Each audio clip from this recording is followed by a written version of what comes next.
Kabam put out a micro update, which I forgot about to mention. Are we forgetting about the Summoner Showdown? And have the Halloween champions for October been revealed? Yes, hello everybody, welcome back to the Wednesday edition of Marvel Contest of Champions News. Lots of little stories to go over, a lot of positive based things for the community, maybe one negative thing to mention, but apart from that, this seems to be a positive edition. Also, before we get into this edition of the news, make sure to hit the like button, the subscribe button, but also post notifications and go to my twitch.tv/richtheman live streaming channel thing. The link is in the description. Be nice to see you there. But without further ado, let's get into this ruddy news. As we said in Monday's edition, Kabam are posting these other kind of alternative covers with MCOC characters kind of smushed in this. I really like this edition, obviously being a big X-Men fan. And the fact is, do look out for close to the 1st of October, my Marvel comic book collection, including a piece which I recently discovered is worth $120.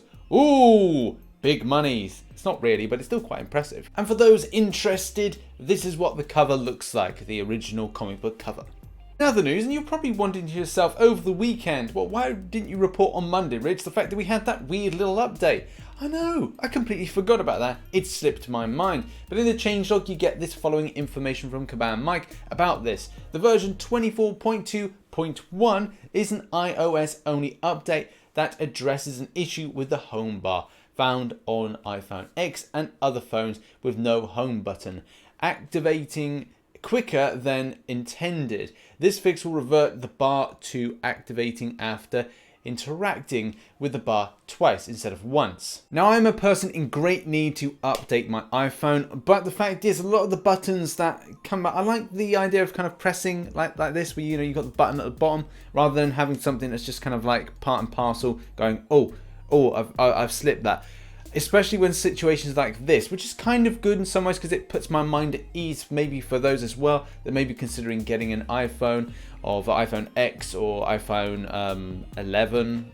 I know there's so many iPhones, but the fact is, it is good to see that this will be addressed if stuff like this happens, because it can be a nuisance if you're playing and you're like, oh god, how did I end up closing? It's really annoying, but good to see that they've done a fix to this. Next up, and Kabam have posted the story so far, episode 5. If you're interested in the story, and as well the story of the Collector, the Grandmaster, how things work with the build-up with Crystal, and all the kind of cutscenes kind of smushed together with a bit more dialogue, then this is going to be something for you. Go to the link in the description, it will take you to this video, and you can really learn a little bit more how this story arc is progressing onwards. And for those interested in the Contest of Champions saga, it does differ somewhat from the original. A lot of the times you could say that the original story had the character of Death, and the way that the Grandmaster and as well the Collector were battling together was really to survive.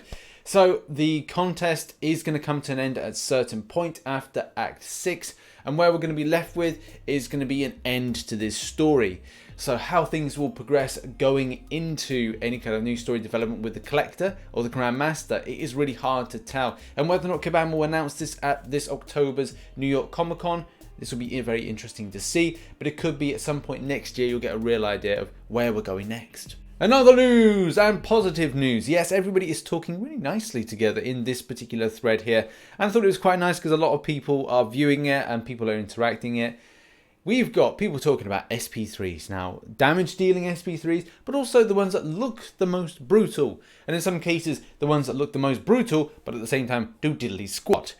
Either way, it is nice for the whole community to come together. Go to the link in the description and have your say with everybody else. In other news, and it's Summoner Showdown Week 8. God, 8 weeks have already passed and we are really close to getting up to New York Comic Con. But, I've Kabam stopped doing that thing. Last week I did on the news that we were not receiving any kind of like thing for Week 7. And it looks like Week 8 may be the same thing. A quick trip to the forum will pinpoint that there's nothing being done for Week 8, which is kind of disappointing because there are 3 big names. 2 very OGs, actually all 3 are OGs of MCOCing and in case MCOC YouTubing, to be exact. Turbo Tim and Yeet have been doing this for a long ass time, longer than you can even remember. And also Brutal DLX, which is one of the biggest names that I think a lot of us have heard of that associated with MCOCing. So yeah, so I don't get why we're not doing anything, but I don't know. Either way, I should be doing this as a live stream on Twitch later on tonight, but also I need to factor in the fact we have got the Boss Rush Community Challenge number 2 that's going to be launched this evening, so I need to prepare for that as well. Now, as Sod's Law dictates, as soon as I post a puzzle video, Kabam are gearing up to post some champion stuff, and we've had some data mined information. So first and foremost, people's thoughts on what type of characters could be launched for Halloween or October. Ooh, spooky. We have got lots of predictions coming in from different people, from different kind of ways. Thinking about Morbius, and the more I thought about that, the more I kind of thought, well, that may not work so well. Werewolf by Night. There are different options available, but it looks like Otrix has been data mining some informations in a cryptic comic book strip that he put on Twitter. It kind of pinpoints to maybe we'll be seeing either Bloodstone, or we'll be receiving Man-Thing, or maybe there'll be something else. Who knows?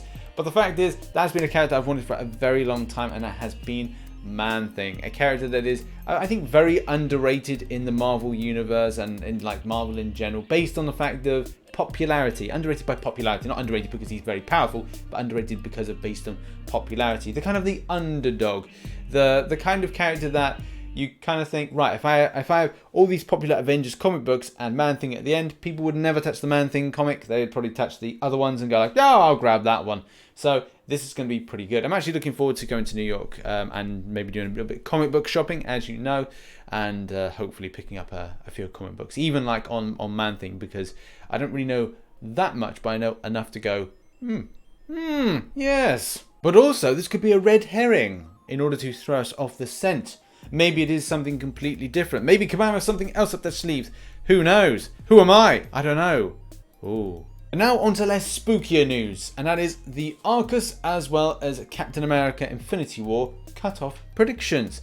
Now, as you know, this launches. I don't think Arcus is actually going to go for a lot. I think that the 5-star and as well the 4-star and possibly the 3-star is actually going to go a lot less than normal. But I guess that's based on the amount of hype. If the champion hasn't got quite so much hype, you don't really see it going too high. And I think people are probably a bit burnt out from the Black Widow incident of the 67 mil. Clairvoyant, you sneaky so-and-so. All my predictions are down below at the moment, but I'm going with 55 mil for the 5-star version of Arcus. I just thought that is more than likely in keeping with it. It's 10 mil less than Clairvoyant, but again, very little hype for the character. 4-star, 10.5 mil, I think is fair with any kind of new 4-star feature being put in. That is pretty much standard. And with the basic, with Cap, Beardo, whatever you want to call him this week, the fact is that I just don't know if I see him going close to 2.9 mil, but I'd probably say if you want to be safe, 3 mil. But I do feel that this will probably drop a lot more when it comes to the results. But let's go with 3 mil to be absolutely safe. And if you want a 3-star Arcus, I don't know, about 1.45 mil or 1.5 mil, just maybe we'll say that's it. So there we have it. That has been Marvel Contest of Champions news for the 18th of September 2019. I've now got to prepare my Boss Rush Challenge guide before it goes live. Everything's last minute because, as you know, I'm trying to stockpile content. I'm trying to make about 15 videos before going, as well as my normal amount, which you think, hey, Rich, you'll be able to do that in 7 days. Yeah, it'd be great if I wasn't doing stuff for the 4 of those 7 days, because obviously recently got engaged. I got a day seeing my mum, day seeing my dad, family visits, stuff like that. So there's a lot on, and there's a lot to get done. And I've got to set up the new laptop, which comes next week, in order to preparation for me to actually make content, but I need to test it before going out. There's lots to do. Life. We've all got these same problems. Much love to everybody. Look forward to seeing you later on for the stream. See you later on. Tatty byes.